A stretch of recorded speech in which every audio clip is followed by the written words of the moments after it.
Okay, we've applied our second application of body filler. We're going to come in now and cheese grade or file this one to save us a lot of sanding time again. You can cheese grade your body filler after about 10 to 12 minutes after the application. Really saves a lot of sanding. We've applied our last application of body filler that we need to bring it back to the contour. So now the next step will be to start sanding with 80 grit sandpaper.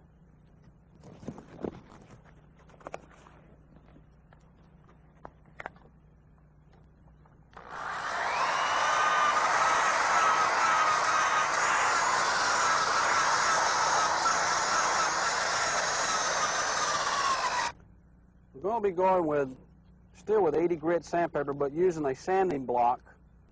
The sanding block keeps the sandpaper flat against the surface during the sanding process so that we can come out with a level surface. I'm going to go with finer grit sandpaper now to help feather edge out the body filler where the metal and the body filler meet one another so that we can have a real smooth surface.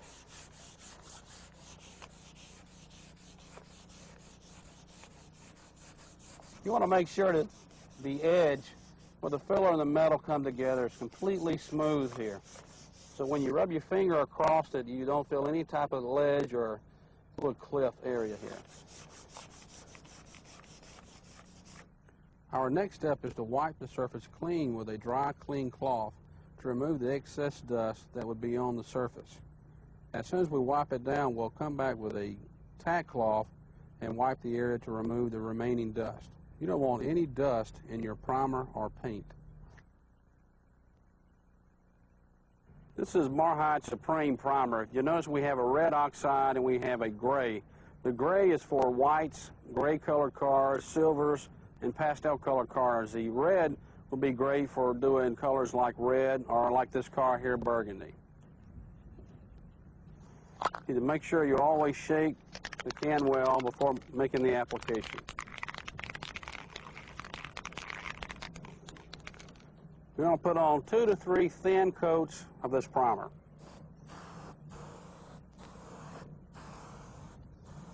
It's okay if your repair shows through even after the first application.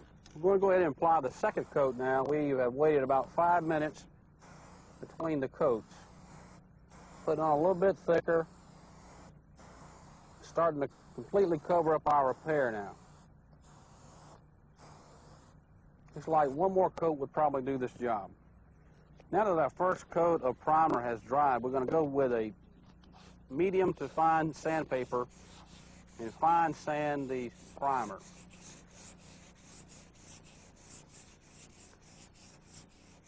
After doing this procedure, we'll be able to see any imperfection that may be in the primer and the filler before painting. Once you finish sanding, again, you'd need to wipe the surface with a clean, dry cloth. And at this point, you'll be able to see imperfections that lie in the primer and in the filler. Now we'll make an application of our glazing and spot putty.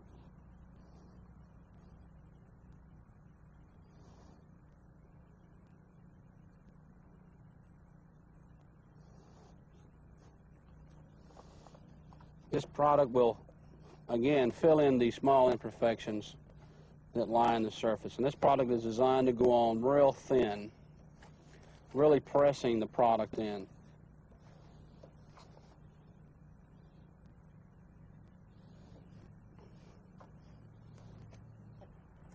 What we're going to do now is to come back and sand the spot and glazing putty with 180 to 220 grit sandpaper.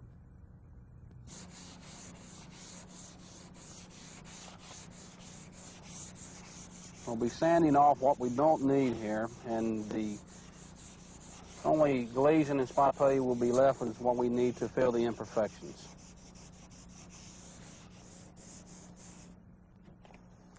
Now that we're finished sanding the spot and glazing putty, we want to clean it off with a dry rag to remove a large amount of the dust. And then we'll take the tack cloth and wipe the area down so we can get ready to prime it. The surface is smooth and ready for the primer. We're going to prime the area in now with our Marhide primer that's been shaken.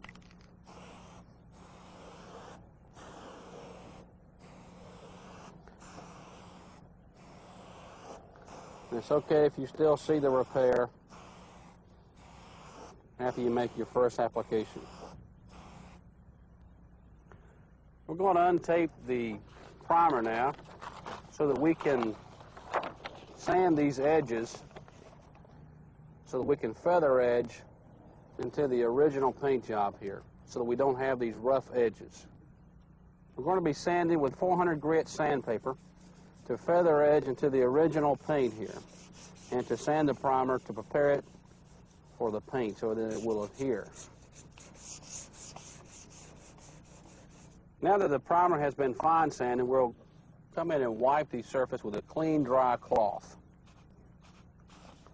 to remove a lot of the dust. And we'll come with the tack cloth again to finish removing the remaining dust. Now that the surface is completely smooth and back to the original contour, we're going to mask off this area to show you how the pros would feather this paint into the old original paint. Now that we've masked the majority of the car off, I would like to show you that technique that the pros use to mask their cars off so that the paint feather edges itself in. Notice the curl in the masking paper here. That will allow the paint, when being painted, to just feather itself out into the original paint.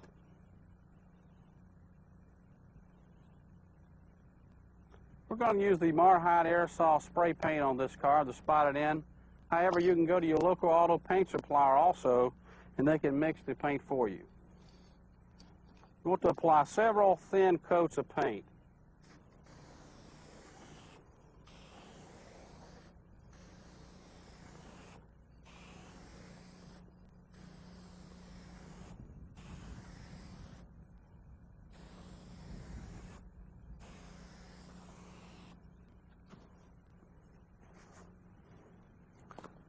Now that we have brought this repair back to its original contour, you can see how easy it is to make your own auto body repairs. Let the paint dry a couple of days, and then you can use the Bondo rubbing compound, the Bondo polishing compound, along with the Bondo buffing pad that is easily attached to your drill to bring it back to a real high gloss.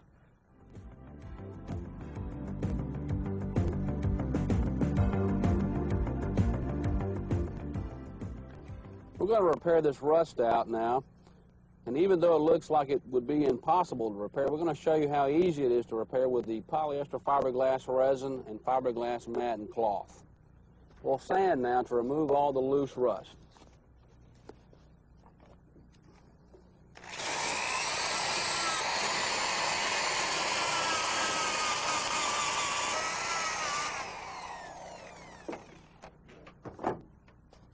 Now we're going to tap the edges in of the repair, just trying to countersink it a little bit. We're going to spray this area to neutralize the rust again with one step. We'll let the one step dry overnight, then we'll come back and sand it.